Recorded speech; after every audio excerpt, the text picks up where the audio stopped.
Hey everyone, it's chapter 10 today. Chapter 10 in this reading of the Silver Chair. Chapter 10 is called Travels Without the Sun. We ended last chapter, they were in a black hole deep underground and they heard, "What make you here, creatures of the overworld?" Chapter 10, Travels Without the Sun. "Who's there?" shouted the three travelers. "I am the warden of the marches of Underland, and with me stand 100 earthmen in arms," came the reply. "Tell me quickly who you are and what is your errand in the deep realm." "We fell down by accident," said Puddleglum truthfully enough.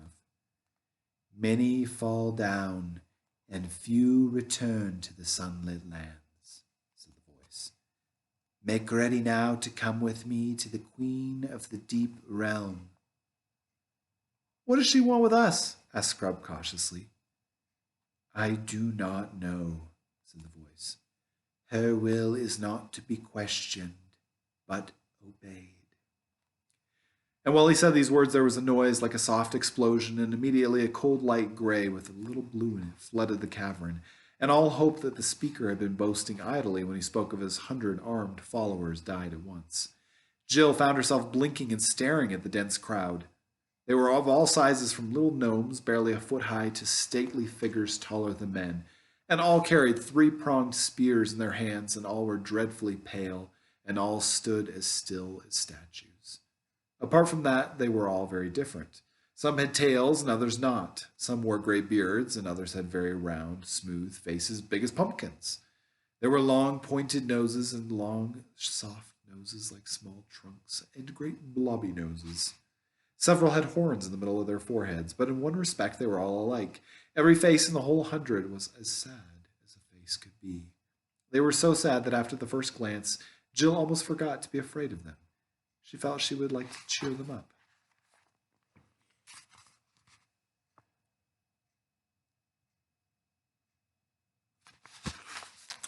Oh, sorry, I gotta adjust. I'm a little sore today. I've been doing some gardening lately. Not that that has anything to do with this book. I am getting ready to plant potatoes. It's very exciting. "Well," said Puddleglum, rubbing his hands, "this is just what I needed. If these chaps don't teach me to take a serious view of life, I don't know what will. Look at that fellow with the walrus mustache, or that one with the—" "Get up," said the leader of the Earthmen. There was nothing else to be done. The three travelers scrambled to their feet and joined hands. One wanted the touch of a friend's hand at that moment, and the Earthmen came all round them, patting on large, soft feet, on which some had 10 toes, some had 12, and others had none. "March," said the warden, and march they did. The cold light came from the large ball on the top of a large pole, and the tallest of the gnomes carried this at the head of the procession, and by its cheerless rays they could see they were in a natural cavern. The walls and roof were knobbed, twisted, and gnashed into 1,000 fantastic shapes, and the stony floor sloped downwards as they proceeded. It was worse for Jill than the others because she hated dark underground places, and when they went on, the cave got lower and narrower, and when at last the light bearers stood aside and the gnomes one by one stooped down, all except the very smallest ones, and stepped into a little dark crack and disappeared, she felt she could bear it no longer. "I can't go in there! I can't! I won't!" she panted. The Earthmen said nothing, but they all lowered their spears and pointed them at her. "Steady, Paul," said Puddleglum. "Those big fellows wouldn't be crawling in there if it didn't get wider later on. And there's one thing about this underground work. We shan't get any rain." "Oh, you don't understand. I can't," wailed Jill. "Think of how I felt on that cliff, Paul," said Scrub. "You go first, Puddleglum, and I'll come after her." "That's right," said the marshmallow, getting down on his hands and knees. "You keep a grip on my heels, Paul, and Scrub will hold on to yours, and then we'll all be comfortable." "Comfortable?" said Jill, but she got down and they crawled on their elbows, and it was a nasty place. You had to go flat on your face for what seemed like half an hour, though it may really have been only 5 minutes. It was hot. Jill felt she was being smothered.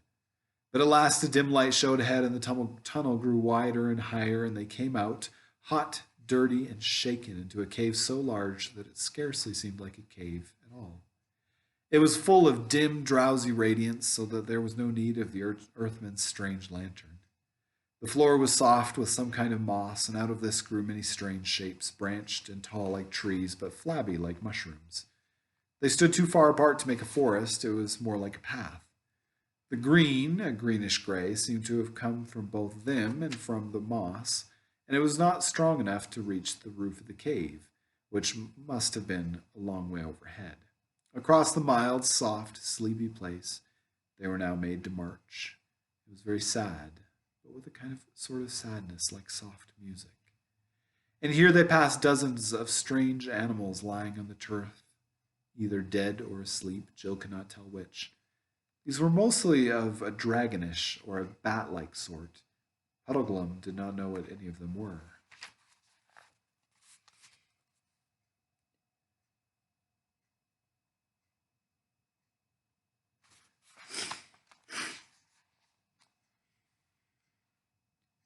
Did they grow here? Scrub asked the warden. He seemed very surprised to be spoken to, but replied, No. They are all beasts that have found their way down by chasms and caves, out of the overland and into the deep realm. Many come down, and few return to the sunlit lands. It is said that they will all wake at the end of the world. His mouth shut like a box when he had said this, and in the great silence of that cave the children felt that they would not dare to speak again. The bare feet of the gnomes padding on the deep moss made no sound, and there was no wind, there were no birds, there was no sound of water, there was no sound of breathing from the strange beasts. And when they had walked for several miles, they came to a wall of rock, and in it a low archway leading to another cavern. It was not, however, so bad as the last entrance, and Jill could go through it without bending her head. It brought them into a smaller cave, long and narrow, about the size and shape of a cathedral. And here, filling almost the whole length of it, lay an enormous man, fast asleep. He was far bigger than any of the giants, and his face was not like a giant's, but noble and beautiful. His breast rose and fell gently under the snowy beard which covered him to the waist. A pure silver light, no one saw where it came from, rested upon him. "Who's that?" asked Puddleglum, and it was so long since anyone had spoken that Jill wondered how he had the nerve. "That is Father Time, who was once a king in Overland," said the warden. "And now he has sunk down into the deep realm and lies dreaming of all the things that are done in the upper world. Many sink down, and few return to the sunlit lands. They say he will wake at the end of the world." And out of that cave they passed into another, and then into another, and so on, till Jill lost count. But always they were going downhill, and each cave was lower than the last, till the very thought of the weight and depth of the earth above you was suffocating. And at last they came to a place where the warden commanded his cheerless lantern to be lit again. And then they passed into a cave so wide and dark that they could see nothing at all of it, except that right in front of them was a strip of pale sand that ran down into still water. And there, beside a little jetty, lay a ship, without a mast or sail, but with many oars. And they were made to go aboard her and led forward to the bow, where there was a clear space in front of the rowers' benches, and a seat running around inside the bulwarks. "One thing I'd like to know," said Puddleglum, "is whether anyone from our world, up top, has ever done this trip before." "Many have taken ships at the pale beaches," replied the warden, "and—" "Yes, I know," interrupted Puddleglum, "and few return to the sunlit lands. You needn't say it again. You are a chap of one idea, aren't you?" The children huddled close together on each side of Puddleglum. They had thought him a wet blanket while they were still above ground, but down here he seemed to be the only comforting thing they had. And then the pale lantern was hung up on the ship, and the Earthmen sat to the oars, and the ship began to move.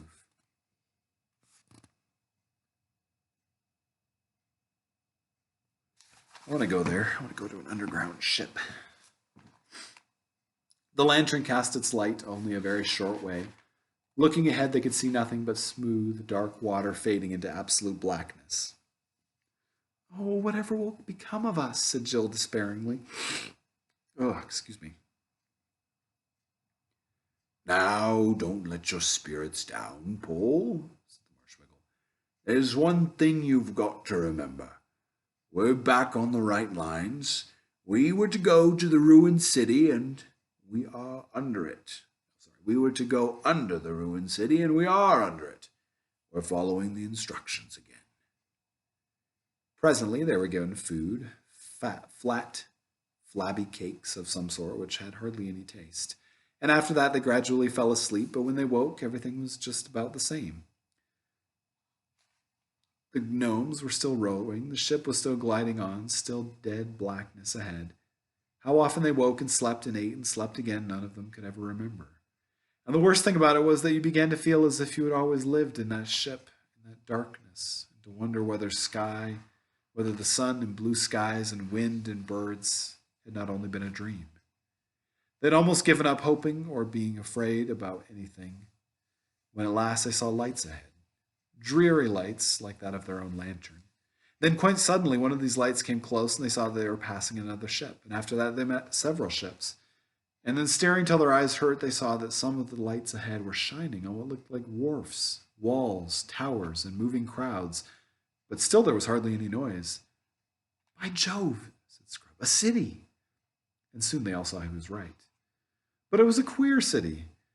The lights were so few and so far apart that they would hardly have done for the scattered cottages in our world. But the tiny bits of the place where you could see by the lights were like glimpses of a great seaport. You could make out one place in the whole crowd of ships loading or unloading, in another bales of stuff and warehouses, and in a third walls and pillars that suggested great palaces or temples. And always, whenever the light fell, endless crowds, hundreds of her Earthmen, jostling one another as they padded softly about their business in narrow streets, broad squares, or up the great flights of steps.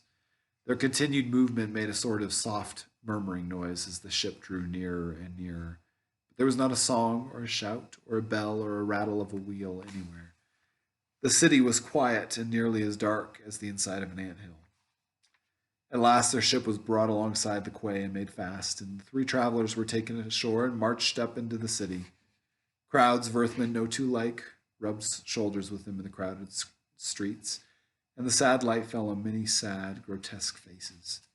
But no one showed any interest in the strangers. Every gnome seemed to be as busy as it was sad, though Jill never found what they were so busy about. But the endless moving, shoving, hurrying, and the soft pad went on. And at last they came to what appeared to be a great castle, though few of the windows in it were lighted. And here they were taken in and made to cross a courtyard and to climb many staircases, and this brought them to the end of the great murkily lit hall. But in one corner of it, oh joy, there was an archway filled with quite a different sort of light, the honest, yellowish, warm light of such lamp as humans use. What showed by this light inside the archway was the foot of a staircase which wound upwards between walls of stone. The light seemed to come from the side. 2 Earthmen stood on each side of the arch like sentries or footmen. The warden went up to these 2 and said, as if it were a password, "Many sink down into the underworld, and few return to the sunlit lands," they answered, as if it were a countersign.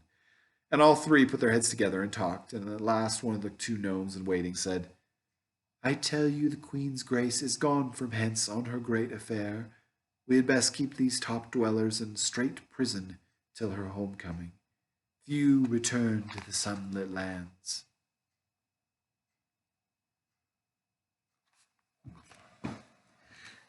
In that moment, the conversation was interrupted by what seemed to Jill the most delightful noise in the world.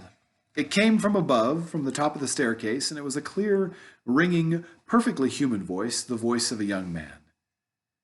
What coil are you keeping down there, Mulgorithum? It shouted. Overworlders! Ha! Bring them up to me, and that presently. Please it your highness to remember, began Mulgorithum, but the voice cut him short. It pleases my highness principally to be obeyed, old mutterer. Bring them up, it called. Mulgorithum shook his head, motioned to the travelers to follow, and began going up the staircase. And at every step the light increased, and there were rich tapestries hanging on the wall, and the lamplight shone golden through the thin curtains at the staircase head. And the earthmen parted the curtains and stood aside, and all three passed in. They were in a beautiful room, richly tapestried, with a bright fire on a clean hearth, and red wine and cut glasses sparkling on the table. And a young man with fair hair rose to greet them. He was handsome and looked both bold and kind, though there was something about his face that didn't seem quite right. He was dressed in black, and altogether looked a little bit too much like Hamlet. Welcome, overworlders, he cried. But stay a moment, I cry you mercy. I've seen you two fair children and this your strange governor before. Was it not you three that met me by the bridge on the borders of Ettinsmoor when I rode there by my lady's side? Oh, you were the Black Knight who never spoke, exclaimed Jill. And was that lady the Queen of Underland? Said Puddleglum in no very friendly voice. And Scrub, who was thinking the very same, burst out. Because if it was, I think she was jolly mean to send us off to a castle of giants who intended to eat us. What harm had we ever done her, I'd like to know? How?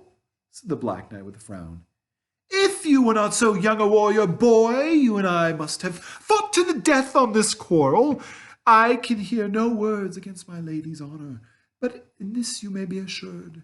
Whatever she has said to you, she said of good intent. You do not know her. She is a nosegay of virtues, as truth, mercy, constancy, gentleness, courage, and the rest. I say what I know. Her kindness to me alone, who can in no way reward her, would make an admirable history. But you shall know and love her hereafter. Meanwhile, what is your errand in the deep lands? But before Puddleglum could stop her, Jill blurted out, Please, we're trying to find Prince Rillian of Narnia. And then she realized what a frightful risk she had taken. These people might be enemies, but the knight showed no interest. Rillian? Narnia? He said carelessly. Narnia, Narnia.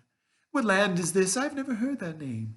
It must be 1,000 leagues from these parts of Overworld that I know.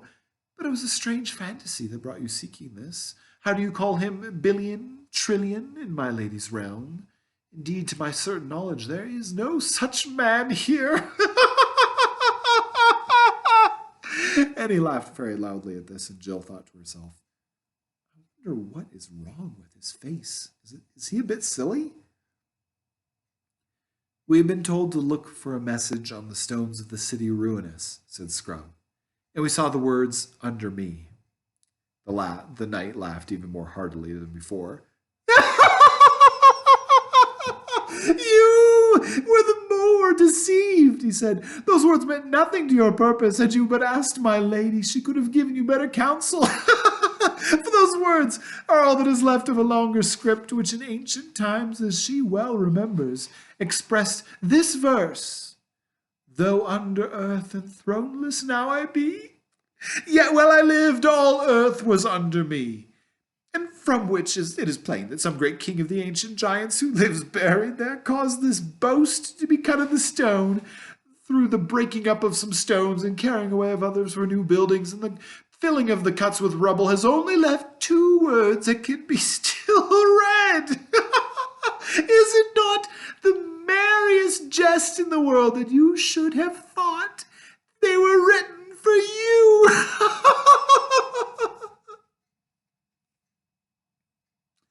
And this was like cold water down the back of Scrub and Jill, for it seemed to them very likely that the words had nothing to do with their quest at all, and that they had been taken in by mere accident. Don't you mind him, said Puddleglum. There are no accidents. Our guide is Aslan, And he was there when the giant king caused the letters to be cut, and he knew already all things that would come of them, including this.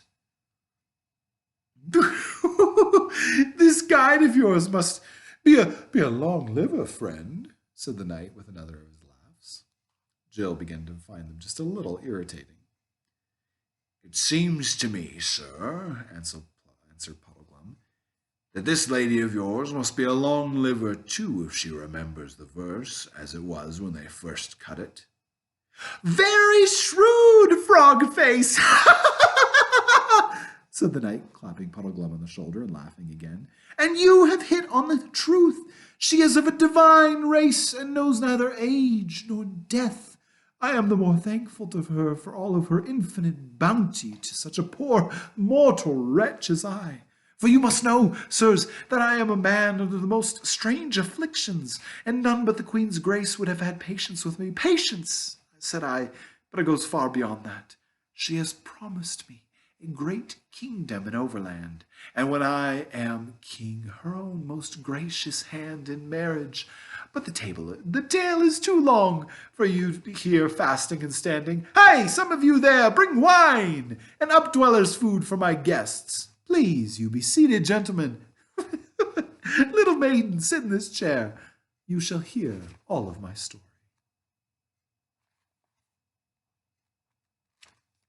The end of chapter 10. Oh, the dark night. Have a wonderful day, and we'll pick up reading next time.